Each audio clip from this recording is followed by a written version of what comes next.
Não tô tendo o link dele aqui ainda. Não apareceu pra mim ainda. Beleza. Isso aí, Jandy.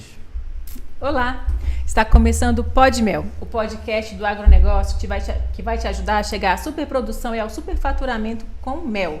Eu sou a Jandy. Eu sou o Pedro Feldon. E eu sou o professor Armindo.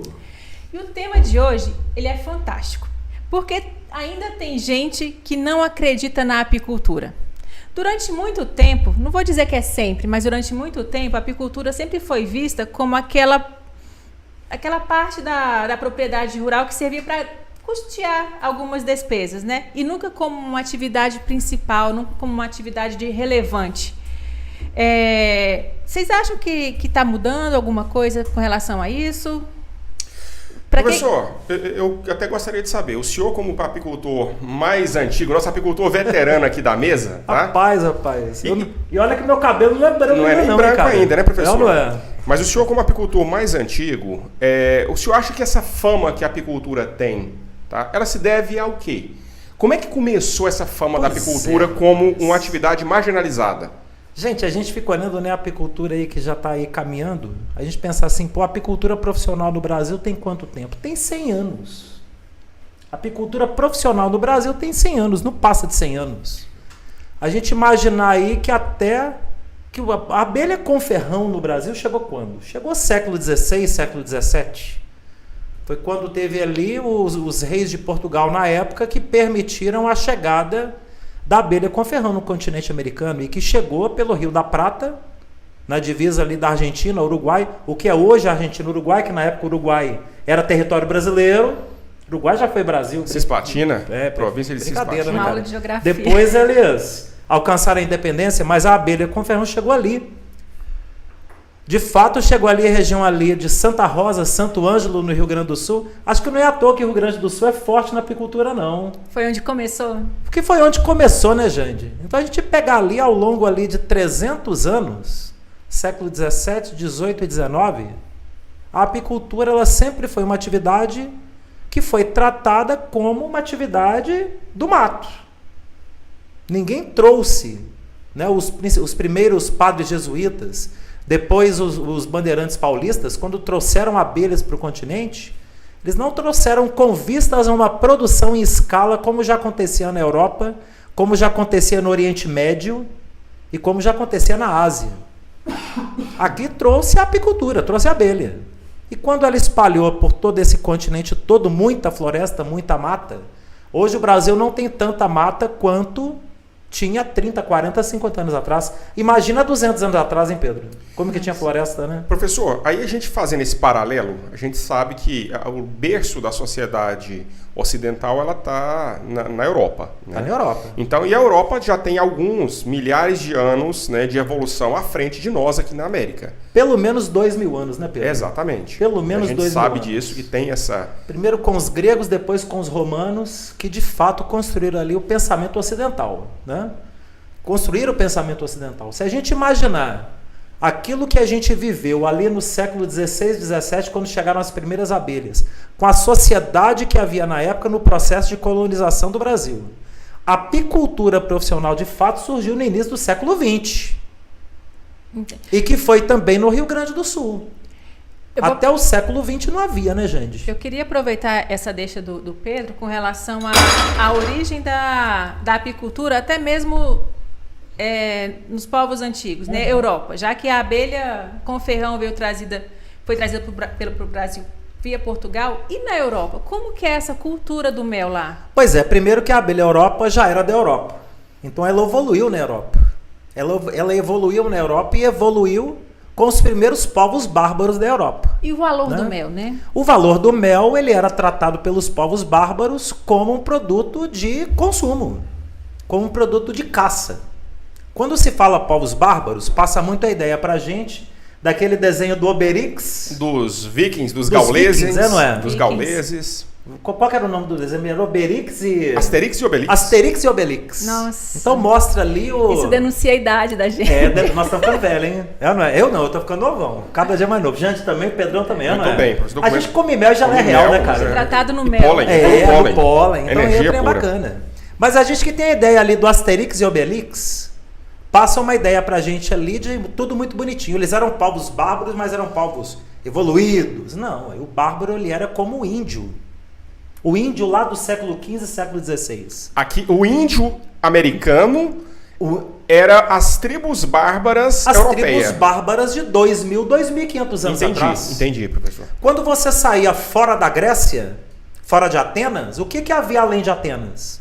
Povos bárbaros vivendo no meio do mato, em aldeia. Vivendo em aldeia. Quando você saía de Roma, o que você encontrava além de Roma? Você encontrava povos bárbaros vivendo em aldeia, aonde tinham inclusive rituais pagãos de sacrifício de pessoas, de animais, como sempre aconteceu nos primeiros povos indígenas lá do século XV, XVI, XVII no Brasil. Qual a diferença? E traçando isso para a época para a apicultura, naquela época a apicultura ainda era uma atividade extrativista lá naquela região. Para os povos bárbaros, sim. Mas para os romanos, para os gregos, para os judeus, não. Isso é que é interessante. Porque a apicultura para esses três povos, para você ver o berço do pensamento ocidental, no berço do pensamento ocidental, que é o judaísmo, que é a tradição grega, que é a noção de direito romano, para os três povos que balizaram o conhecimento da sociedade ocidental, a apicultura já era tratada como técnica. Tanto é que é dado a quem? É dado aos egípcios, que foram os precursores do pensamento grego, é dado aos egípcios o pioneirismo na apicultura. Já se sabia que o homem criava abelha antes. Já se sabia. Os sumérios criavam, os babilônicos criavam, os mesopotâmicos criavam. Só que a ideia de criar abelha e transcrever no papel técnica, manejo, quem que foi o primeiro povo? Foram os egípcios. Porque é ali que foi tratada a criação de abelhas não como modelo extrativista, mas como modelo de quê? De técnica, de método, de forma de trabalhar. Então os egípcios deixaram isso escritos através dos papiros. E os romanos herdaram isso, os gregos herdaram isso e mantiveram essa tradição. E os judeus também. Tanto é que na época de Cristo era muito comum a criação de abelhas entre os judeus. Era extremamente comum. E eram os colmos de barro. Eram os colmos de barro. Tem alguns livros, por exemplo, o livro do José Juan Benítez, Operação Cavalo de Troia. Ele narra na história aonde o Jasão, que era um grego, ele estava passando numa região onde era uma região de agricultura, próxima ao Rio Jordão, e aí ele cai num penhasco, que estava escuro, estava muito escuro, ele não vê esse penhasco e ele rolou no penhasco. Quando ele chegou lá embaixo, ele trombou numa estrutura de barro. Quando ele viu a estrutura de barro, ele começou a sentir umas ferroadas. Ele tinha caído no meio de um apiário. Isso é narrado no livro. Quem leu Operação Cavalo de Troia, 1. Porque o livro são 12 sagas, são 12 livros. Está escrito no 1, Pedrão, no tempo de Cristo. Já começa contando da abelha. Agora imagina, essa noção de apicultura profissional que já havia ali entre os romanos, que havia entre os judeus, que havia entre os gregos, isso só veio nascer no Brasil há 100 anos atrás. Então a gente não tem uma história cultural com a apicultura. Há 100 anos atrás, professor, tradicionalmente, a abelha conhecida no Brasil ainda era as abelhas nativas. Sim. E a gente ainda tinha o costume indígena de trabalhar a abelha dentro da cabaça. Dentro da cabaça. Eu lá em casa, na minha infância, eu me lembro dos meus avós e meus pais criarem a abelha jataí na cabaça. Pensa bem. Isso há 100 anos atrás ainda era assim. Ainda era assim. Quando a gente teve ali há 100 anos atrás, apicultores que deram início a uma apicultura de fato com técnica e manejo no Brasil, foi no Rio Grande do Sul. Que a gente tem ali o Emílio Schenck, que foi realmente o precursor, o primeiro que veio e falou assim, vamos fazer uma apicultura com técnica, vamos fazer apicultura. Vamos parar de fazer extrativismo e fazer apicultura. Foi o Emílio Schenck no Rio Grande do Sul. Então isso com uma diferença de 100 anos. Só que detalhe, gente, isso no Rio Grande do Sul. Até porque chegar no resto do Brasil, que continental, né? A ideia de uma apicultura profissional, ela só surgiu depois da entrada da abelha africana no Brasil, que foi já nos anos 60, anos 70. Então a apicultura em 80% do território nacional tem 40 anos. Então você acredita que a tradição extrativista de mel no Brasil, ele é um fator limitante para que a apicultura Muito seja limitante. vista marginalizada? Marginalizada, e marginalizada até entre os apicultores, porque o apicultor ele hoje trabalha a abelha dentro da colmeia, mas ele ainda acha que está tratando com uma cabaça. Me perdoe alguns apicultores que eventualmente estejam vendo e estejam se sentindo ofendidos por isso. Se a carapaça serviu, enterra até o calcanhar. Enterra. Sem nenhum medo de ser feliz. O professor adora uma polêmica no podcast, né, Pedrão? Nossa. O professor não é brincadeira, não. Mas enterra até o calcanhar. Por quê? Porque a pessoa tem a colmeia, tem o fumigador, tem a roupa, tem livro, tem técnica, tem informação e não busca, não estuda, não lê, não coloca a informação, a busca de conhecimento como fator de desenvolvimento. E essa falta de conhecimento, professor, acaba trazendo também o problema do medo das abelhas, né? Como um dos fatores que limita a apicultura como um grande empreendimento. É verdade. O medo é terrível, né, gente? O medo é terrível, porque não existe nenhum problema em ter medo. O problema não é ter medo, né? Inclusive, toda pessoa que tenha medo, que seja um apicultor profissional e que tenha, entre aspas, medo, ele, na realidade, ele já venceu a ideia do medo. Ele passa a ter respeito pela abelha. Agora, o medo mesmo é aquele medo que advém da falta do conhecimento, né? Isso.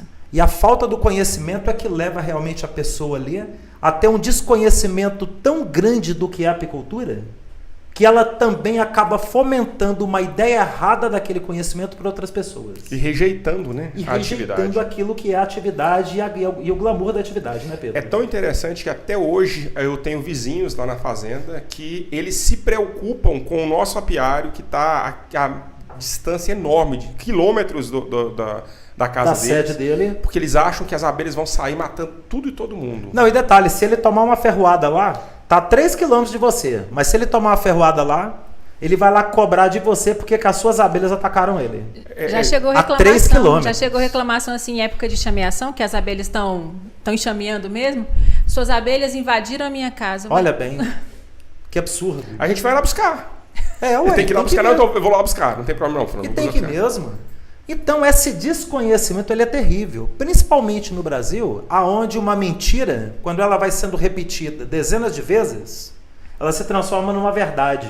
Exatamente, né, professor? Então, a ideia da abelha que ataca, da abelha que mata, da abelha africana que quer destruir, da abelha africana que quer acabar com a abelha sem ferrão, da abelha africana que não pode conviver junto da abelha sem ferrão. Então, mitos que vão sendo construídos até por gente do meio acadêmico. Sim. E que o pessoal vai repetindo e que vai transformando aquilo em verdade. Teve um podcast passado que a gente está tomando muita porrada nele. Porque a gente falou que a abelha com ferrão convive com a abelha sem ferrão. E convive. Sim. Eu tenho um apiário meliponário. Abelha com ferrão vivendo com a abelha sem ferrão. A gente tem uma E bateram em mim me chamando que eu sou uma pessoa que não tenho conhecimento, que eu não estudo sobre as ASF e como que eu posso afirmar uma coisa daquela. A gente tem uma florestinha de acácia mangue e é possível ver em uma árvore todas as abelhas convivendo harmonicamente. Pacificamente. Com ferrão, sem ferrão, maribondo, tem maribondo também na acácia, tem... Até a limão estava lá. É uma coisa impressionante. Professor, e qual a outra característica também que traz a apicultura, que vai deixando na apicultura essa pecha de patinho feio do agronegócio, professor? Rapaz, tem uma, Jande, que ela é interessante, sabe, Pedro? Que é a pessoa que começa a criar abelha, mas que sem a busca desse conhecimento e sem a busca da informação que vai tirar muita crença limitante que ele tem, ele começa a fazer a prática da apicultura baseada naquilo que o pai dele criou, que o avô dele criou, que o bisavô dele criou, de resultados pequenos de 5, 8, 10 quilos de mel por colmeia ano, e que constitui ali um paradigma de trabalho para ele, aonde ele não vai alcançar resultado. Então, ele caindo nessa retórica, ele vai acontecer o que com ele? Ele vai fracassar o negócio dele. Inclusive, foi tema da nossa live de ontem. Os 5 passos para o fracasso da apicultura. E a pessoa que vai nessa, ela vai fracassar. Ou seja, ela quer fazer apicultura da cabeça dela. Ela não quer fazer apicultura baseada em estudo, em método, baseado em instrução, baseado no acompanhamento de um mentor que possa levar de fato a um resultado, de um mentor que já faça também esse resultado, né, Pedro? Exatamente. E aí ele fracassa. E o fracasso, ele leva também a uma ideia do quê? De que a apicultura não dá dinheiro, de que a apicultura é coisa pra gente à toa, de que a apicultura é coisa de gente que não quer trabalhar, porque você vai no apiário só 2 vezes por mês a cada 15 dias em média, então é coisa de vagabundo. Tudo isso o pessoal fala. Tem um outro aspecto também, fora esse do que os outros dizem, mas o sentimento do apicultor mesmo. Eu passei por isso e vejo alguns amigos também passando. Você captura o seu enxame bonitinho e coloca no apiário. Você vai na semana seguinte, no dia seguinte, ela foi embora. Quer dizer que você fracassou? Não. Não, A abelha não vive em cativeiro, ela não se sentiu bem naquele lugar ali, ela foi embora. Se ela se esbarra, não gostei daqui, você quer um animal mais temperamental do que a rainha? Exatamente. O nome já está dizendo, é a rainha. Ninguém dobra a rainha. Ou você dá um conforto biológico para a rainha de fato, para tratar a rainha não como rainha, mas como deusa da colmeia, ou ela não vai ficar com você. Tem um amigo meu que começou agora, ele capturou 5 enxames. Tava eufórico, capturei 5 enxames, eu falei, você está seguindo o método certinho? Ah, mas às vezes não dá tempo e tal. Não está seguindo? Não. E o que aconteceu? Eu perdi 3 enxames. E aí? Aí ele fracassa e coloca a culpa na apicultura, coloca a culpa na abelha que não fica na colmeia, coloca a culpa na abelha que não produziu mel para ele. Ah, porque eu comprei 3 caixas, coloquei a abelha lá dentro, joguei dinheiro fora. Mas ele só colocou a abelha dentro da colmeia e não implementou um método para fazer produção. Exatamente. Ele vai ter produção? Professor, e aí a culpa é da apicultura? Eu tenho um amigo que o pai dele é apicultor, lá no Rio Grande do Sul, e ele falou numa live recentemente que um dos piores profissões que existe é do apicultor. Porque ele viu o pai dele sofrer a vida toda com a apicultura. Eu até sei quem é. Você sabe quem é, né? Vou dizer quem é, não? Vou dizer quem é, não? Não, vai que cai, vai que esse papo chega nele lá, né, cara? Não, deixa ele à vontade. Eu sei quem é. Mas assim, isso é muito triste, né? É triste. Isso é muito triste. O filho não entender o que é apicultura, muitas vezes porque o desconhecimento daquele pai, o desconhecimento daquele apicultor, fez com que ele fracassasse várias vezes na apicultura, ou fez com que também o trabalho se tornasse muito pesado. Sim. Porque a gente costuma falar no apiário que muitas vezes quando a gente não segue um método, não segue um passo a passo, não segue um roteiro de trabalho, um plano de negócios, você tem que fazer 2, 3, 4, 5, 6 vezes. Você vai repetindo até dar certo, se der certo. Que muitas vezes também não dá, né? Exatamente. Ele repete, mas não chega. Gente. E é muito triste isso. Isso que você comentou é muito triste, porque o que a gente vê de pessoas que entram na atividade, e é igual essa situação. Ah, porque o meu pai malhou a vida inteira na abelha, nunca conseguiu nada na vida. Mas o que é que chegou de informação para ele? Esse é um outro ponto também, que redunda a questão do desenvolvimento da apicultura técnica do sul do Brasil. O sul do Brasil avançou muito na primeira metade do século XX, até os anos 50. Muito. Não é à toa que até hoje é a região que mais produz mel no Brasil, mesmo com o Nordeste produzindo muito mel, mas a produção do sul do Brasil ela ainda é maior do que o Nordeste pela organização da apicultura do sul.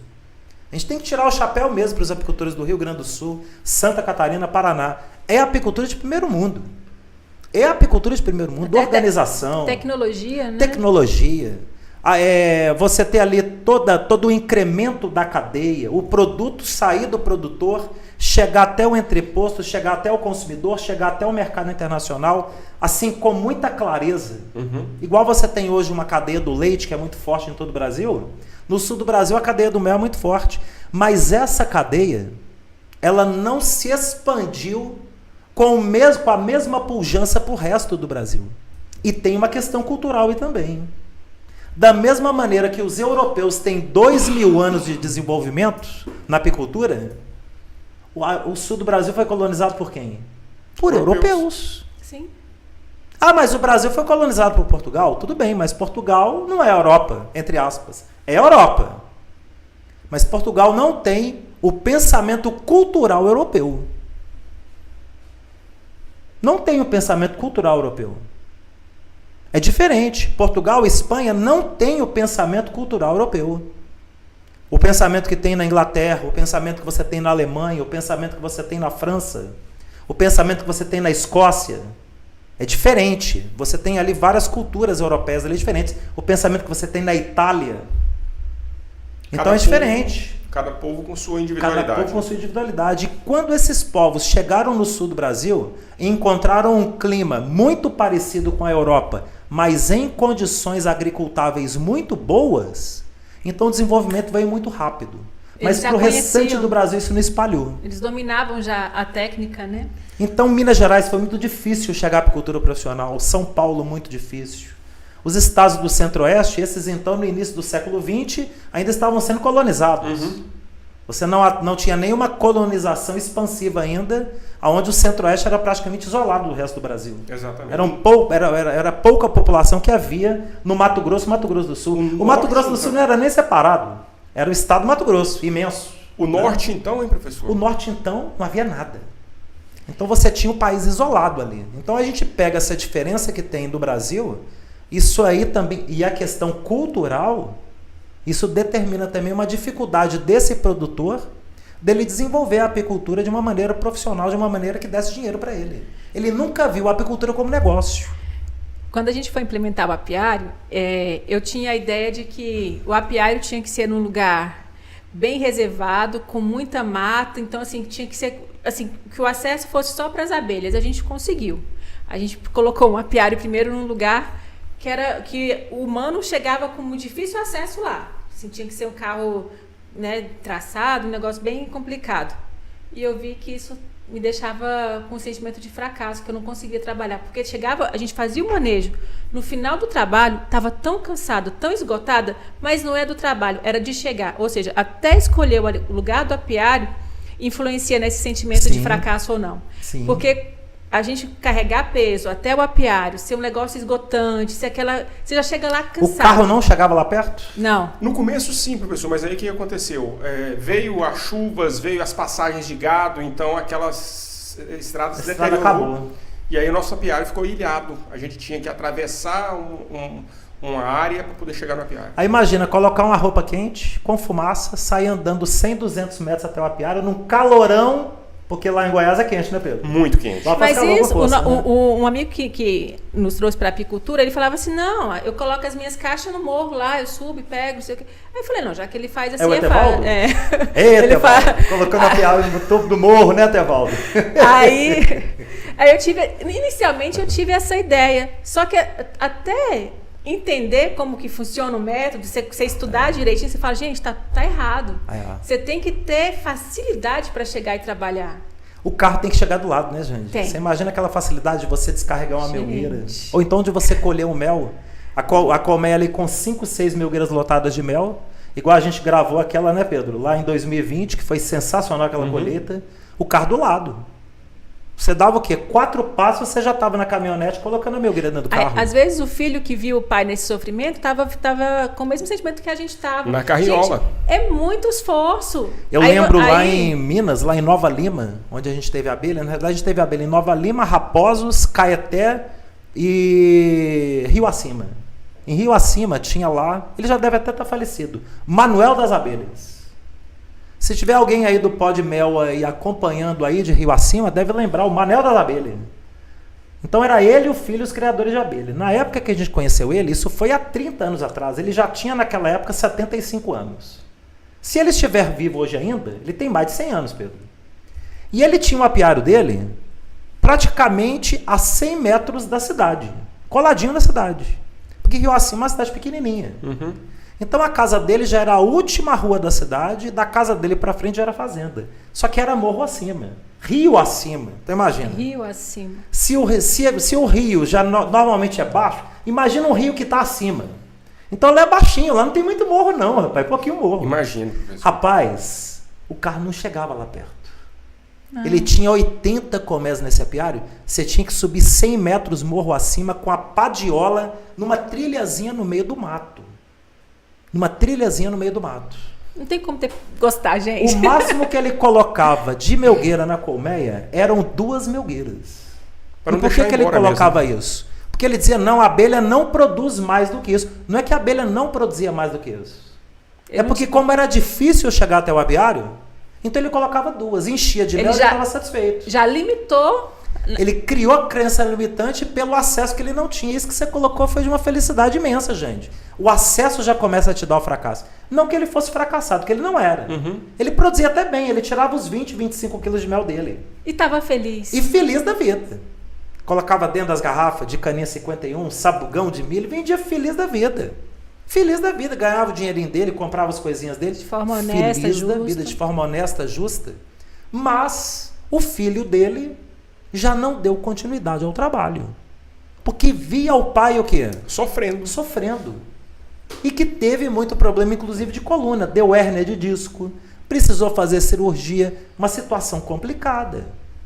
Ou seja, uma situação que levou o pai dele. Tinha um melzinho, tinha o dinheirinho dele, complementava a aposentadoria, mas acabou com a saúde dele. Imagino. Então o filho ficou com aquela coisa. Não, eu não quero porque para o meu pai não foi bom. Professor, e o filho não deu sequência. E tem outra coisa que queima a apicultura, e essa queima demais. O preço do produto final. Nossa Senhora, rapaz. Esse até hoje, né, Pedro? Até hoje. E esse é mais do que cultural, né? Em relação aos outros aspectos aqui que a gente levantou, né? Porque, infelizmente, vamos até traçar uma historinha longa disso aqui, né? A gente imaginar ali nos anos 70, 80, chegada da abelha africana, a adaptação do restante do Brasil à abelha africana, né? O processo de africanização das abelhas europeias africanizadas que se tornaram africanizadas, a ideia de uma apicultura profissional que demorou a chegar no Brasil e que o processo de comercialização, esse que demorou mesmo. Ou seja, nos anos 70, 80, 90, a ordem era qual? Produza mel e venda para o atravessador. Produza mel e venda para o entreposto. Produz leite e vende para o entreposto. Laticínio. Produz carne, produz o boi está gordo, vende o boi vivo que o matadouro vai fazer a matança do bicho, o porco, a galinha, tudo mais. Então o produtor ele foi condicionado nos últimos 100 anos no Brasil a ser um produtor de matéria-prima básica. Sim. Isso é cultural na nossa mente. Até as legislações, elas estimulam isso, né? Você vai produzir o seu mel e você vai vender para o entreposto. E só o entreposto vai poder só fazer o entreposto trabalho. pode comercializar. Então isso limitou o produtor. E o produtor ele nasceu nos últimos 100 anos com essa ideia muito cristalizada na mente. Isso ficou cultural. Para o mel, para a carne, para os ovos, para o pescado e para o leite. Para toda a cadeia de produtos de origem animal. E até para grão. Até para grão.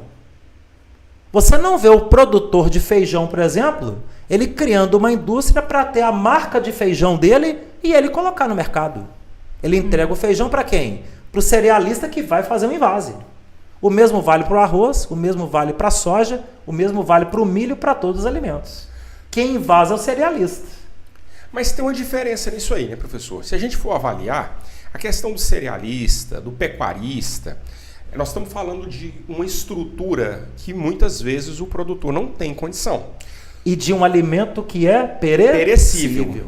Exatamente. Então aí justifica. O leite, um queijo, Sim. uma linguiça, né, um peixe.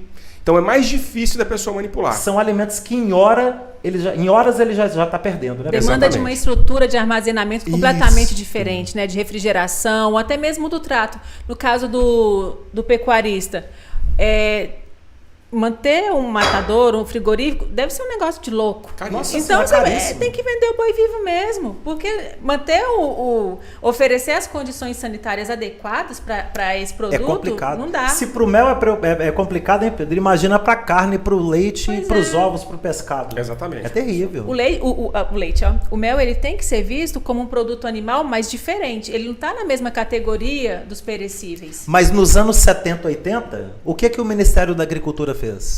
Ele manteve até 1998 o mel enquadrado na legislação leiteira.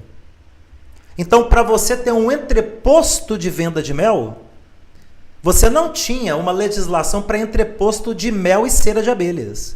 Você tinha uma legislação onde o mel era enquadrado na portaria 001 do leite. Eu pesquisei sobre quando eu fui fazer o rótulo, é Respoar, né? Rispoar. O Rispoar da época determinava isso, você deve ter encontrado isso lá. Sim. Isso mudou em 98. Ainda era o Rispoar de 1947.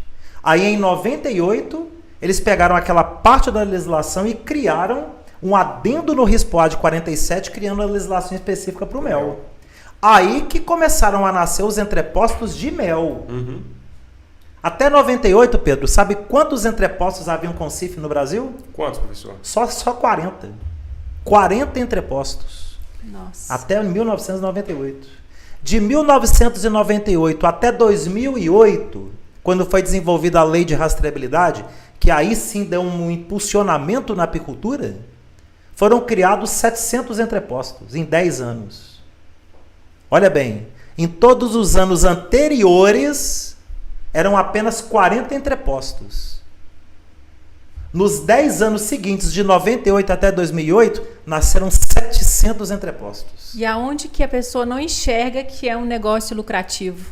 E agora é que cresceu mesmo, porque depois da lei de rastreabilidade de 2008 até hoje, 2022, hoje nós já temos no Brasil mais de 10 mil unidades de beneficiamento de mel, na esfera federal, estadual e municipal. E por que o apicultor ainda acredita que o preço do mel não vale a pena, professor? Porque foi tão culturalmente doutrinado de que a venda do mel quem faz é o entreposto, que na cabeça dele ele produz o mel e ele tem que entregar para o atravessador. Ou seja, você tem uma oferta gigantesca de mel para o entreposto, para o atravessador, para a cooperativa. Uma oferta gigantesca. Ou seja, você tem mel demais da conta para um número de entrepostos que vê mel sobrando. Então ele impõe o preço. Sempre se trabalhou a ideia de que o preço tradicional do mel para exportação sempre foi na casa de $2 o quilo. É o preço que sempre se trabalhou o mel para exportação, $2 o quilo. Hoje a gente está com o dólar aí trabalhando na faixa de quanto? A 5,50, quase R$6. Então o mel está aí teoricamente para exportação a 11, R$12 o quilo. E é o preço que estão pagando mesmo. É sim, eu ia falar, o preço que está pagando, que a gente vê nas lives, nos comentários. A gente vê os apicultores, porque o preço do mel na minha região é R$12 o quilo, que vocês estão vendendo a 60, onde é que vende mel a 60? Vende mel para o consumidor final. O atravessador, ele compra mel a 12 e vai vender para o pai de família a 60. Professor, mas além dessa questão do preço e desse mercado que vai escravizando o apicultor, o próprio apicultor tem uma mentalidade que infelizmente não ajuda. Pode usar o termo certo? Uma mentalidade de pobre. Mentalidade pobre. Tá? Mentalidade pobre. O que Me acontece? perdoe muitos apicultores, a gente não quer puxar esse ponto não, a gente já teve várias conversas sobre isso, né, Pedro? Bastante. Mas a mentalidade de muitos é de pobre. Não, a apicultura, gente, eu tenho apicultura aqui, tem minhas abelhinhas aqui, é só para ajudar a comprar uma cerca, um arame farpado para a cerca da minha fazenda, para pagar a conta de luz da propriedade, comprar um saquinho de ração para o porco, comprar um saquinho de milho para a galinha, tá bom demais, eu não preciso de muita coisa, não, tá bom. E tem... É lamentável isso. A gente vendo o poder de fogo de um alimento que não é perecível, e o mel não é perecível. Saudável. É saudável, a própolis não é perecível, o pólen não é perecível depois dele estar sequinho. Então você tem alimentos ali que têm uma durabilidade gigantesca, que têm uma atividade nutricional poderosíssima. E a gente vê o apicultor ele tratando a venda do mel como se ele estivesse vendendo milho. Nada contra o milho, é um alimento muito saudável. Bacana quem produz milho, adoro comer uma pamonha, tem coisa melhor do que isso? O pessoal lá, os amigos lá, estão preparando uma pamonhada para sábado, Pedro. Ah, é, professor? A turma lá da Irmandade. Ah, é? O pessoal está preparando uma pamonhada para sábado. Aonde tem é isso, professor? Melhor? Aqui em Goiânia mesmo? Vai ser ali perto ali de Nova Veneza, rapaz. Ah, aqui que no é aquela interior, comunidade no interior. italiana ali. Legal, professor. Estão preparando a pamonhada, tem coisa melhor, adoro comer coisa de milho. Agora vender o mel como se estivesse vendendo milho? Gente, Não é assim, mel de abelha. É um produto rico. Um produto riquíssimo, de uma atividade nutricional poderosa. Até falamos isso na semana passada, né, Jande? Tem que ter um valor, né? O que você não sabe sobre o mel foi o tema do nosso último podcast, não foi? Exatamente. Ou foi o penúltimo? Agora não lembro. Foi o último ou o penúltimo? A gente falou sobre isso. Professor, essa mentalidade, ela é uma coisa tão atrasada na visão do povo, que a gente sempre vê o pecuarista, o grande agricultor, como aquele cara que chega e acontece numa agência bancária, chega e acontece numa região. E o apicultor não. Rapaz, a gente está aí vendo agora a novela Pantanal. Exatamente. Como é que o Juventino aparece na novela? Ele é pecuarista, ele é peão. Mas ele é peão, que é peão, com aquela cinturona, aquele trem todo e tal. Né? Poderoso. Aquele cavalão, manga larga, machador, gigantesco, não é? Forte, poderoso, dono de uma quantidade de gado que não tem tamanho. Então isso já está também enraizado na cultura, de que quem ganha dinheiro é quem? Só o pecuarista. É o pecuarista. Fazendeiro. É o sojicultor. É ou não é? É esse que ganha. Então quem cria abelha não ganha? Quem cria peixe não ganha? Não quem cria ganhava. rã não ganha? Né? Pois é, mas essa mentalidade ainda permanece, de que quem ganha é só eles. De que o apicultor não ganha. E isso está mudando. Agora é lento. Porque você tem que vencer uma cultura. A cultura de que quem ganha, de que quem é rico é o pecuarista. Quem é rico é o sojicultor. Quem é rico é a pessoa que trabalha a plantação de cana ou de milho e agricultura extensiva. Uhum. Esse é que é rico. Mas como que você vence uma cultura dessa? Só quando essa cultura morrer com ela. Então as pessoas que defendem essas ideias, nunca você vai conseguir mudar a cabeça delas. Porque elas já têm isso enraizado com ela. Mas isso um dia morre com ela. Mas você acha que realmente está havendo essa mudança? Existe a mudança? Os casos a gente vê aos montes, né, Jande? Quando a gente vê os alunos da escola de apicultura, né, Pedro? Os nossos alunos da escola de apicultura, onde a gente vê com uma proposta muito real, muito pé no chão. De transformação. De transformação. A apicultura não é para você ganhar troquinho. A apicultura não é para você criar dentro de qualquer caixote. A apicultura não é para você tratar a abelha como um bicho qualquer, como se você estivesse tratando uma barata. Não é uma barata, é abelha. Ou seja, você dá o respeito para a abelha, é você colher com qualidade, é você dar conforto biológico para a abelha, é você valorizar o alimento mais saudável do mundo, que é o mel da abelha. Então a proposta da escola de apicultura, ela é muito real. Ela é tão real, Jande, que quando a gente chegou com essa proposta dentro da escola de apicultura, a gente tomou muita porrada por conta disso. Exatamente. Muita porrada. Sim. Até o momento que a gente começou a mostrar os alunos também alcançando, fazendo superprodução de mel, fazendo superfaturamento, ganhando dinheiro. Alguns que já estão ganhando até na casa dos milhões. Caladinho, né, professor? Caladinho, estão ali quietinho, mas estão ganhando. Aí quando a gente começou a mostrar, pararam de bater. De repente pararam de bater. Professor, mas é porque... Mas é interessante, porque além de parar de bater, muitos que batiam, hoje estão abrindo até treinamentos na internet defendendo essa ideia. Olha que interessante. Então a cia da abelha, a escola de apicultura, está mudando até gente que dava porrada na gente. Que descobriram que não tem como fugir do óbvio. Apicultura é atividade para você ficar milionário mesmo. É abundância. É né, abundância. professor? Abundância de produção, abundância de saúde. Né? E um outro detalhe. De geração de emprego, de renda. A pegada ecológica da apicultura é muito forte. É o que vai salvar o agronegócio brasileiro, professor. Com certeza. Porque é o ramo do agronegócio, o único ramo do agronegócio que não gera resíduo e no lugar de desmatar, a gente promove a plantação e o reflorestamento do meio ambiente. O planeta chegou num ponto que a gente não tem mais para onde não correr, tem como correr. Eu falava nos meus cursos lá em 98, 99, 2000, para a turma do presencial, os primeiros cursos, quando eu comecei a aplicar os primeiros cursos, apicultura e atividade do futuro. Apicultura, isso eu falava 24, 25 anos atrás. O futuro chegou, Pedro. Mas aí, nessa época aí, você dava curso presencial para uma quantidade limitadíssima de pessoas. Até por questão de espaço, locomoção. A primeira turma foram 10 pessoas, gente. Então, a gente tinha lá no sítio, tinha de frente o sítio, Pedro, tinha uma jaqueira imensa. Um pé de jaca delícia, grandão. Hein? Que minha mãe é da Bahia, né? Minha mãe é baiana. Então ela trouxe uma muda de jaca, que tem a jaca mole e a jaca dura. Não sei se você sabe. Sim, conheço. A jaca dura que é gostosa, porque a mole ela é meio enjoada, né? A gente gosta da jaca dura. É, a jaca dura que é boa, você tira aquele fruto gostoso. Então eles trouxeram uma muda, rapaz, lá de Alcobaça. Na época, isso foi que eles trouxeram a muda jaqueira, foi em 79, eu tinha 4 anos. Plantaram lá no sítio. Eles trouxeram de Alcobaça numa época que o extremo sul da Bahia não tinha nem acesso por asfalto. Você tinha que sair de Teoflotone e até Alcobaça era 280 quilômetros de estrada de terra. Nossa. E Alcobaça já era uma cidade conhecida e até turística na época. E as pessoas viajavam de fusquinha para poder ir até lá para passar férias. Meu pai trouxe uma muda de jaca e plantou lá. Essa jaca cresceu e virou uma árvore imensa, com a copa gigantesca na frente da casa. E aí o primeiro curso de apicultura que a gente fez foi para uma turma de 10 pessoas, gente. E foi debaixo desse pé de jaqueira, Pedro. E naquela época o senhor já reconhecia a apicultura como negócio do futuro. Rapaz, quando eu via o mel da abelha, a gente já fazia a venda do mel lá no depósito. Depois virou a companhia da abelha mesmo, na época do curso já era a companhia da abelha, mas quando a gente começou a venda do mel lá no depósito de material de construção, e que a gente via as pessoas falando, nossa, eu comi o do mel e melhorei da minha gripe, do meu resfriado.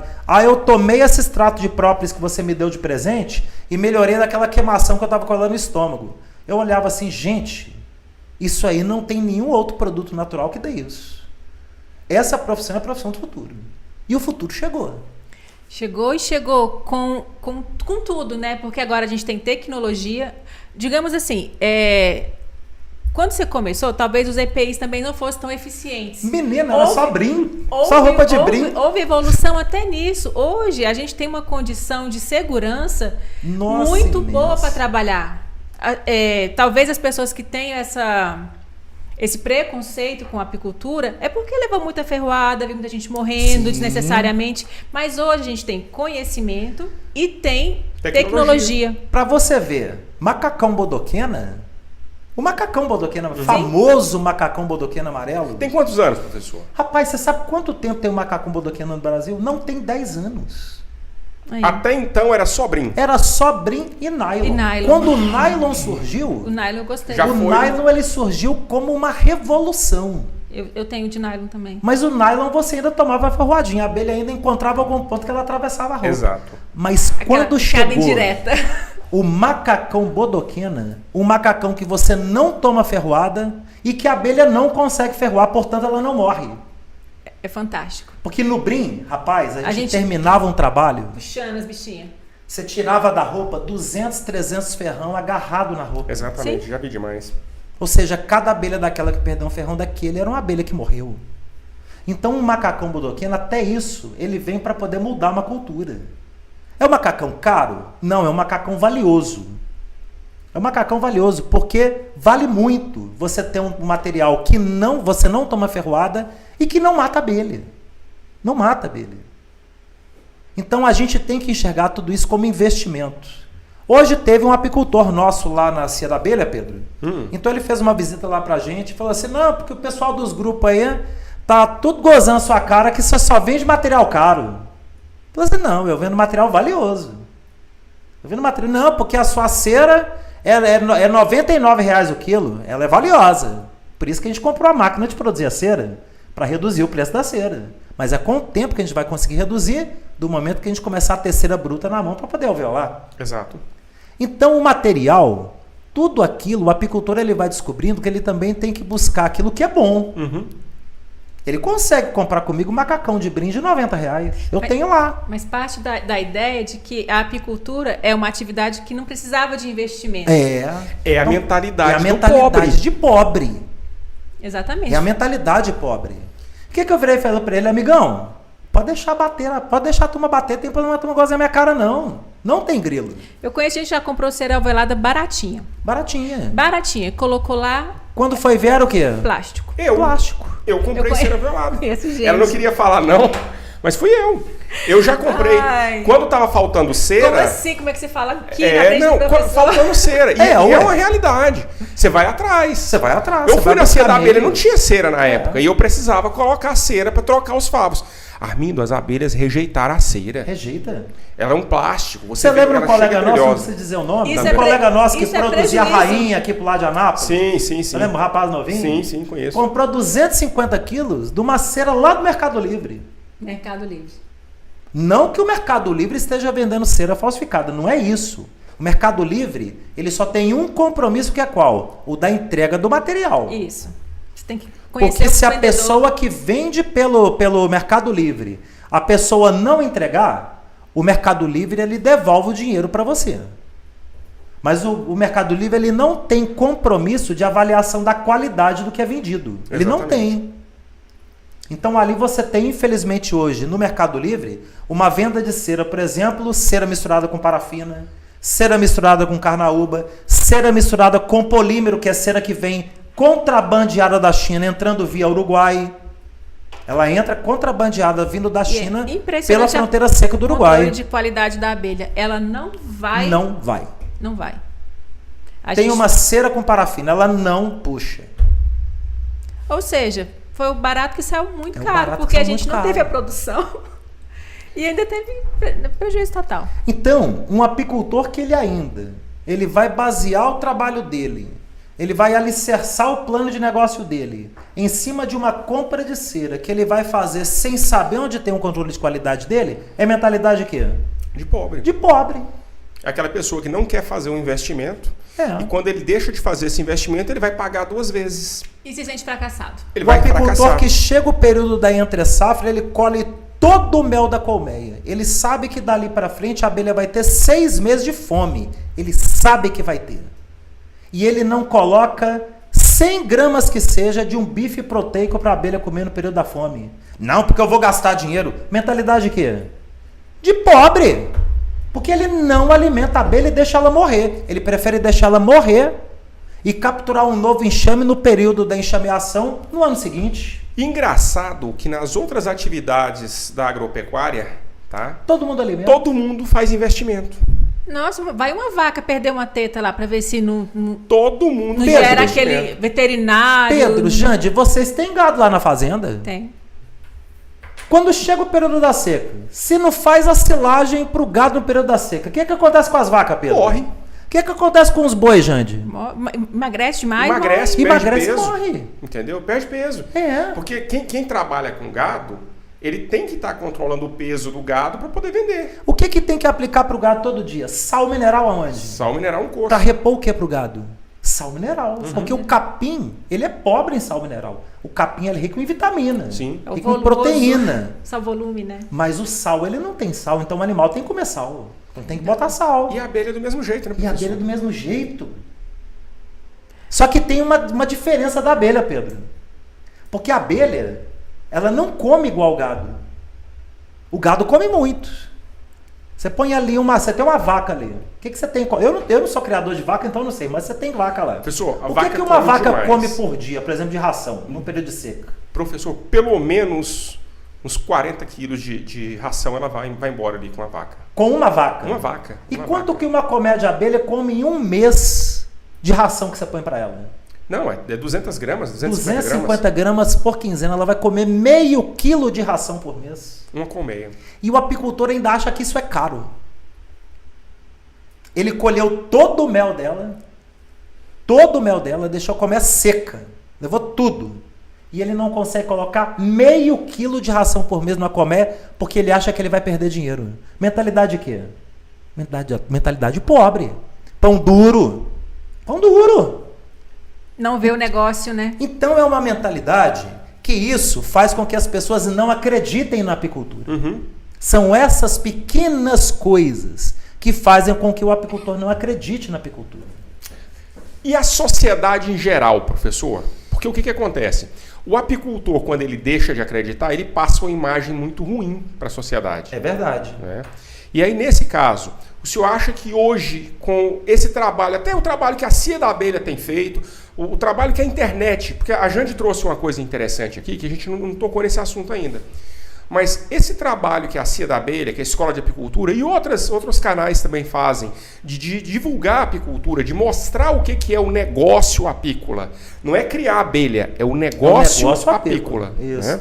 Então, esse negócio apícola, essa informação que a internet está levando para as pessoas, está fazendo essa transformação também no consumidor? Ô Pedro, eu vou citar um dado para você que eu e o Thiago, inclusive, calculamos alguns dias atrás e que responde exatamente esse ponto que você perguntou. Está mudando isso junto ao consumidor? Se a gente pesquisar os dados que o IBGE levantou, meados aí, no final do século XX, 97, 98, 99, a primeira década dos anos 2000, a gente encontrava ali um consumo per capita médio de mel pelo brasileiro de 40 a 50 gramas. Ou seja, cada brasileiro comia o equivalente a 40 a 50 gramas de mel por ano. As 2 colherinhas para curar a tosse. As 2 colherinhas para curar a tosse. E aí nós fizemos um cálculo do quê? Nós fizemos um cálculo que o Brasil, ele tem aí hoje uma produção na casa de 46 milhões de quilos de mel por ano.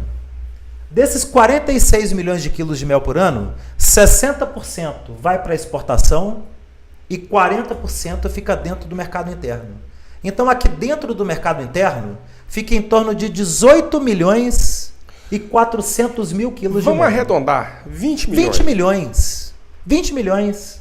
Vamos dividir isso por 200 milhões de brasileiros? Quantas gramas que a gente vai encontrar por brasileiro? A gente tem que comer, não tem? A gente vai encontrar em torno de 100 gramas de mel por brasileiro ano. Então já mais que dobrou. Mais que dobrou o consumo de mel no Brasil em 20 anos. Não precisa do IBGE percorrer as casas para determinar o consumo. É só você avaliar os dados daquilo que fica no mercado interno e dividir pela população. Porque todos os anos, 100% do mel que fica no mercado interno é vendido. Não sobra mel. Eu digo que tem gente que está sem comer mel porque lá em casa é 1 quilo por mês. Então... A Isabela lá em casa, ela ontem chegou e falou assim, papai, o mel aqui acabou. Você traz uma bisnaga lá da cia da abelha? Trago, minha filha. Ela toda semana, ela consome 1 quilo de mel. Isabela sozinha.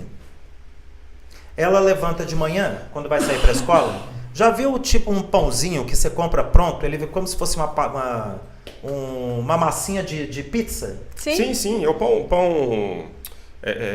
tipo sírio. Isto, ela pega aquele pão sírio, ela coloca no forno, coloca ali 10 minutinhos para ele aquecer, ele fica douradinho. Quando ele termina de ficar dourado, ela coloca dentro do prato, pega a bisnaga de mel e coloca em cima daquele pãozinho e come. E manda para dentro. 1 quilo de mel por semana. A Isabela sozinha.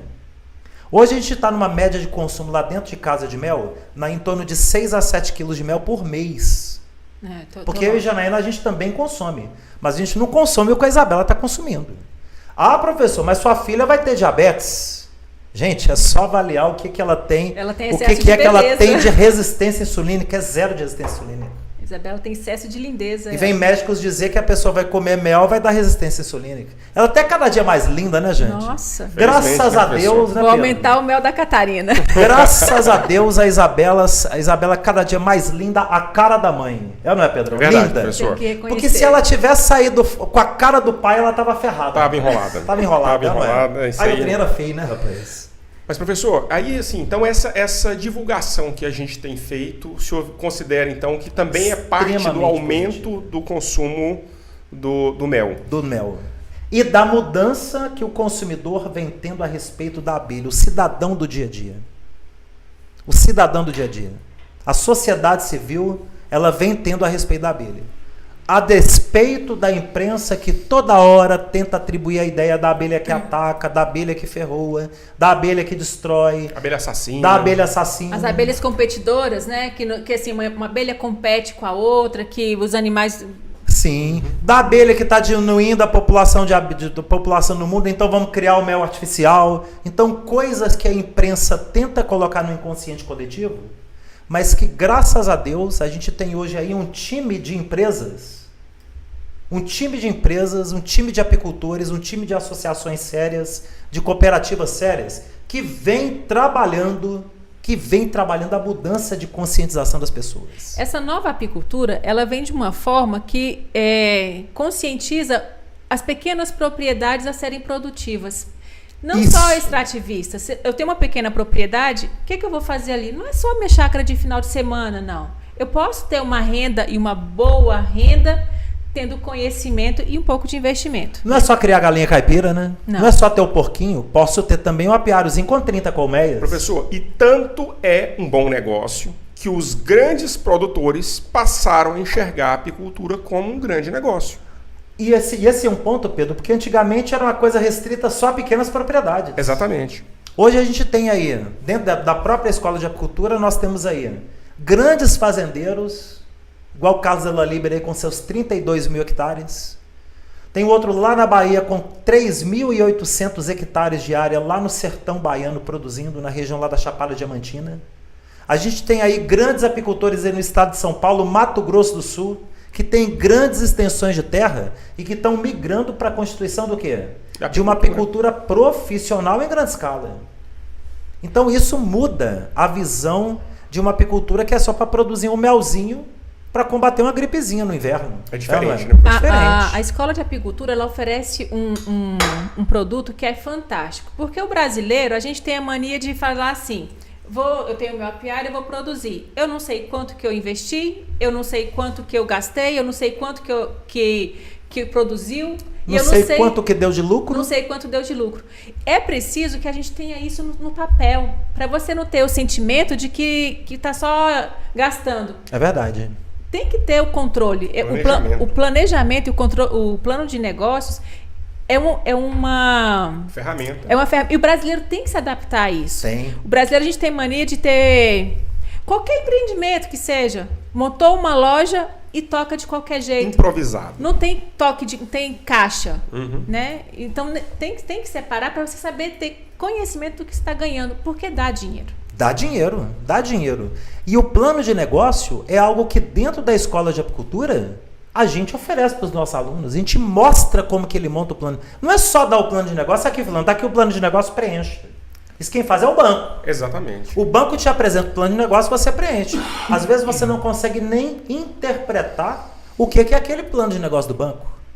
Mas quando você chega a uma escola de apicultura, onde o primeiro ponto é mapeamento de satélite, determinar o número de colmeias e logo em seguida você traçar investimento inicial, custeio, você avaliar a previsão de produção, você avaliar quanto que vai custar o quilo do mel na sua colmeia de acordo com a produtividade que você tiver, você saber quanto que você vai ter de lucro em cima daquilo que você vendeu e em cima daquilo que você teve de despesa no custeio. Já muda a mentalidade da pessoa, é um negócio. Eu lembro, no Congresso Brasileiro de Apicultura de 2016 lá em Fortaleza, eu cheguei na palestra, eu fiz a palestra magna de abertura lá.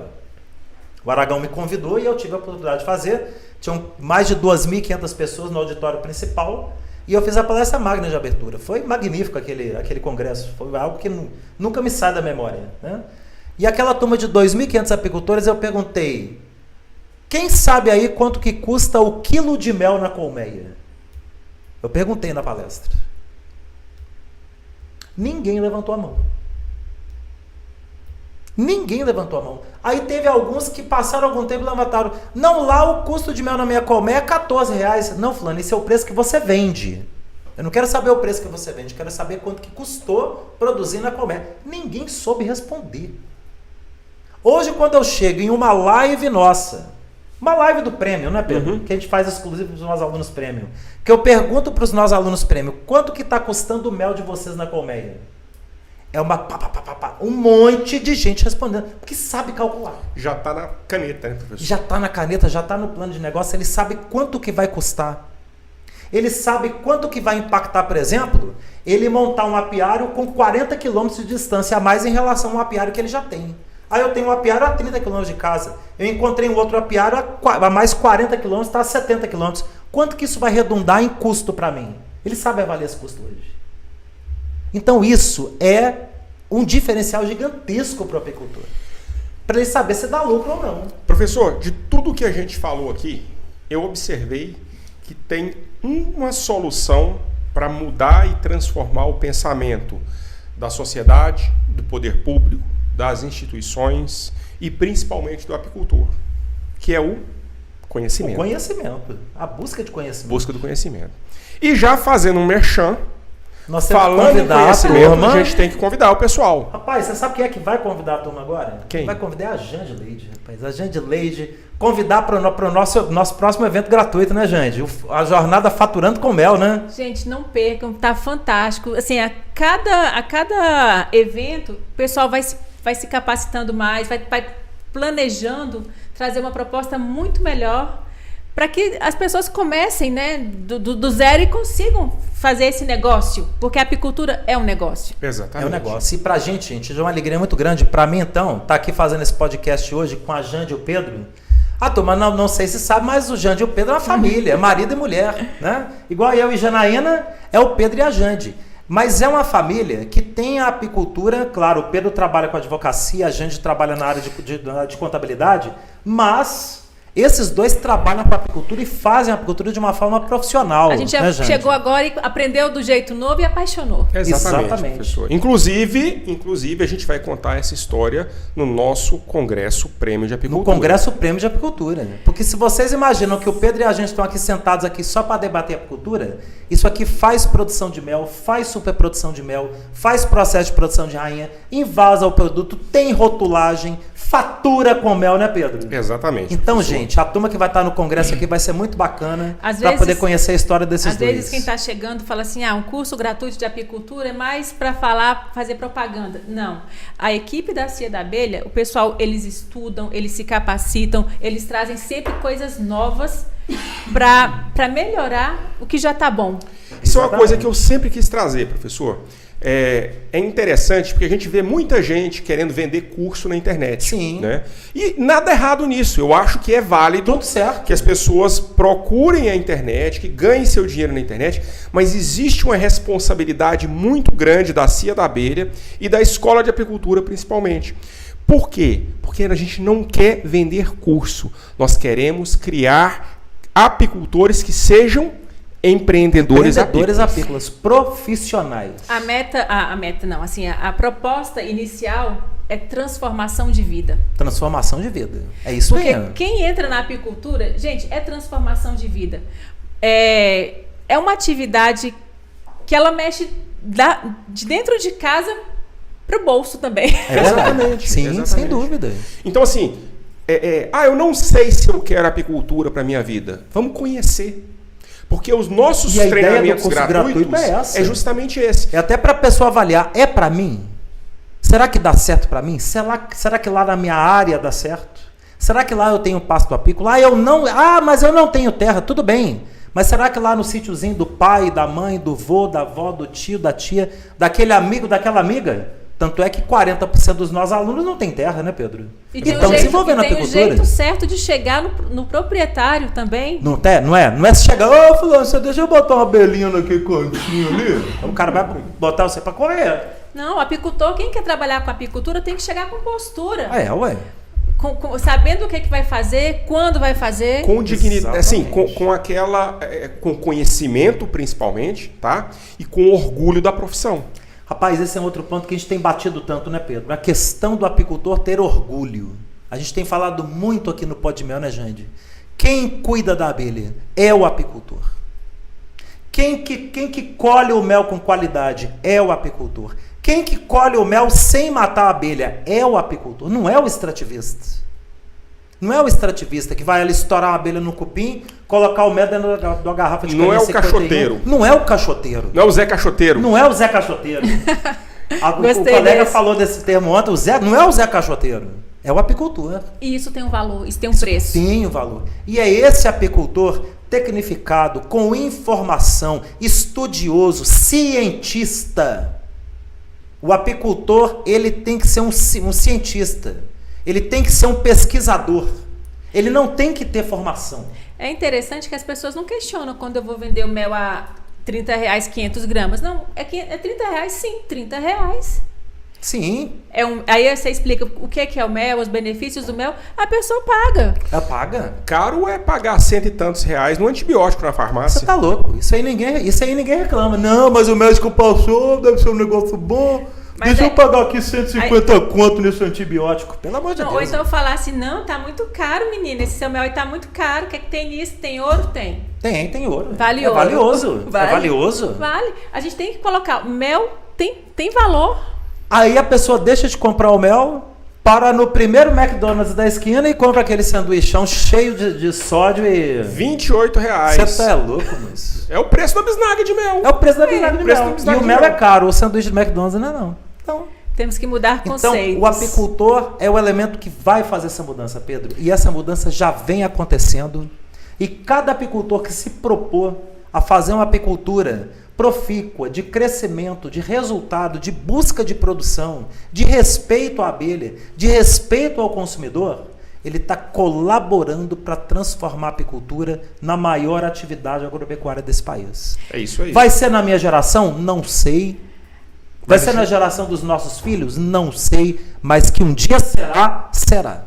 Não tenho dúvida que talvez daqui a 200 anos, a gente já vai ter virado pó. Porque do pó viemos e ao pó retornaremos. Daqui a 200 anos alguém vai pegar esse podcast e vai falar assim, puxa vida, esse professor há 200 anos atrás, ele previu que a apicultura seria a maior atividade agropecuária desse país. Porque um dia vai ser. E a pergunta que iniciou a nossa live, o nosso podcast, por que ainda tem gente que não acredita na apicultura? Porque vive do passado. E não conhece. E não conhece. Fechou. E o passado, um dia ele vai morrer. E no dia que esse passado morrer, os novos que estão chegando, eles vão surgir no lugar desses que estão aí defendendo o antigo e vão constituir algo novo. Isso é bíblico. O que vem de novo e aquilo que vai nascer de novo, né? Aquilo que Deus ele tem na vida de cada um de nós, que é sempre o quê? Aquilo que é o do crescimento, que é o da modernidade, da evolução, que é o da vanguarda, da evolução, porque isso é de Deus. Exatamente. A Eu arrisco evolução dizer é de que eu sou Deus. dessa nova geração já aí, tá? Com certeza, todos somos. Eu todos já somos. arrisco dizer que eu... E acho que essa turma toda que está nos acompanhando aqui, né, Pedro? Estamos Professor, chegando ao final aí do nosso Podmel. Mais de 100 pessoas ao vivo nos acompanhando aqui, 105 professor. colegas nos acompanhando Uma coisa agora. E o Jair fantástica. Adriane está aqui firme aqui, Não, rapaz. Jair, a gente tem Muito que bacana. tirar o Jair chapéu pra fantástico, ele. Professor. É Jair isso aí. É um irmão nosso. Um suporte fantástico. Professor, eu queria agradecer a oportunidade de o senhor ter me convidado aqui pro Podmel, viu, Jânio? Obrigado Rapaz, por ter me convidado pro Seja Podmel. bem-vindo. E eu já falei para ele ontem que eu gostei de fazer a live de quarta com ele ontem e estou gostando de fazer esse podcast. Mas a aqui. live de quarta espetacular é com o Thiago. O Thiago Oliveira não abre mão do osso de Rapaz, jeito nenhum. eu tô achando que o professor Armindo vai começar a falar assim, não, vamos alternar isso aí, vamos colocar aí, alternar um dia o Thiago, um dia o Pedro, um dia o Thiago, um Sabe dia o o que Pedro. que isso Não é, demonstra, Jânio? professor? Que a equipe toda é muito boa. E muito bem preparada. Sim. Muito bem preparada. Uma equipe que sabe aonde a gente vai chegar com a escola A de gente não apicultura. tá de brincadeira, a gente não tá de achismo, não vem aqui procurando só quantidade. Vocês tenham a certeza que estão recebendo qualidade. Toda a equipe da Cia da Abelha, a Escola de Apicultura, a gente traz qualidade para vocês. Não é nada assim feito em cima da hora, em cima, o que vai acontecer. Não, é tudo pensado, é tudo estudado. Tanto o Pedro quanto o Thiago, eu, Armindo, toda a equipe, a gente traz qualidade de conteúdo para vocês. E outra coisa, a gente tem consciência de que nós não somos perfeitos, a gente está aprendendo junto com vocês. A gente está evoluindo construindo também. um projeto que cabe para todos vocês, tá? E a gente tem essa ciência de que cada dia que puder, se Deus nos der saúde, a disposição e o trabalho não vai faltar, né, professor? Eu vou viver 120 anos. Já falei isso aqui em várias lives. Comendo mel, própolis, pólen, geleia real. Amém. Então o nosso projeto é para muitos anos ainda, né, Pedro? Amém, Com fé em professor. Deus. Valeu! E Valeu, não percam, Pedro. viu? Valeu, a próxima gente. semana de curso gratuito da Cia da Abelha. Jornada Faturando com Mel, do dia 7 ao dia 10 de junho. Falhou. O link vai estar aqui no descritivo, vou deixar para vocês, viu, gente? Para vocês estarem aí com a gente aí, um evento 100% online, gratuito e ao vivo, aprender tudo da apicultura. Começar a apicultura do zero, né, Jande? Nesse curso, o professor ele responde as perguntas, né, também. Quem deixa aqui no Podmel depois vai ter resposta. Exatamente. É isso aí, Então, pessoal. valeu, gente. Vamos chegar então até a próxima quinta, se Deus quiser, com mais um podcast, mais um Podmel. Um abraço, Até mais. pessoal. Tchau, tchau.